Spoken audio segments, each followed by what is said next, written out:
सोनपुर कस्बे की संकरी गलियों में रहने वाली अनिका हमेशा अपनी हंसी से सबका दिल जीत लेती थी। लेकिन उसकी मुस्कान के पीछे एक गहरा दर्द छुपा था, जिसे कोई नहीं जानता था। अनिका और आरव की दोस्ती स्कूल के दिनों से थी।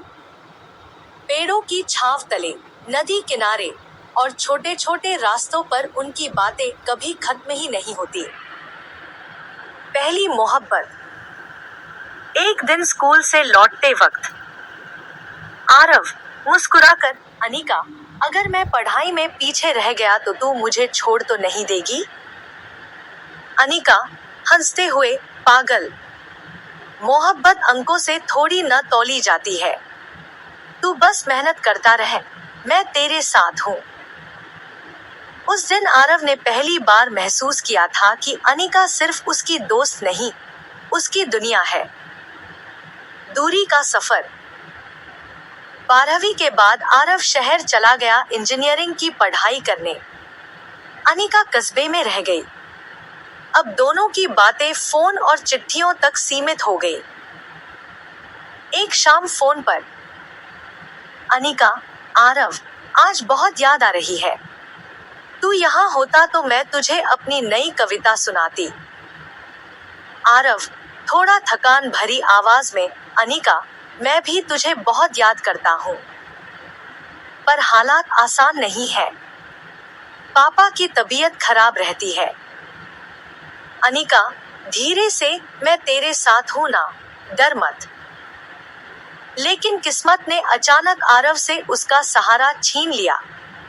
उसके पिता का निधन हो गया और घर की सारी जिम्मेदारियां उस पर आ गई। चुप्पी। अब आरव ने बात करना कम कर दिया। जब भी अनिका फोन करती, वह बहाने बना देता। अनिका आवाज भर्रा कर, आरव, तू मुझसे दूर क्यों हो रहा है? आरव खामोश रहकर, अनिका, तू समझ नहीं पाएगी। अनिका समझने की कोशिश तो कर। तू मेरा है, तेरे दुख मेरे दुख हैं। पर आरव चुप हो जाता।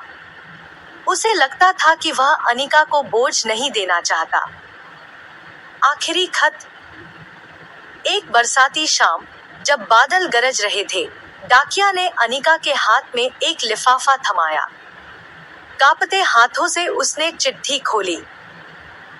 आरव की लिखावट। प्रिय अनिका, शायद तुझे लग रहा होगा कि मैं बदल गया हूँ, पर सच्चाई यह है कि मैं तुझसे दूर होकर भी तेरे साथ हूँ। मेरे पास अब घर की जिम्मेदारियां हैं। मैं नहीं चाहता कि तेरी जिंदगी इन परेशानियों में फंसे। अगर तुझे कभी मुझसे शिकायत हो, तो यह जान लेना कि मैं आज भी तुझसे उतना ही प्यार करता हूँ। एक वादा ले रहा हूँ, तू कभी लिखना मत छोड़ना। तेरे शब्द ही तेरी पहचान बनेंगे। अगर कभी तेरी किताब छपे, तो पहली प्रति मुझे भेजना। हमेशा तुझसे मोहब्बत करने वाला, तेरा आरव। अनिका चुपचाप बैठी रही। उसकी आंखों से बारिश की बूंदों जैसे आंसू गिरते रहे। सपनों की राह। वक्त बीतता गया। अनिका ने आरव की बात याद रखी। उसने लिखना जारी रखा। उसकी कहानियां अखबारों और पत्रिकाओं में छपने लगी। कई सालों बाद उसकी पहली किताब प्रकाशित हुई, आखिरी खत। अनिका ने किताब की पहली प्रति उसी पुराने पते पर भेज दी, जहां कभी आरव रहा करता था। अनजाना जवाब।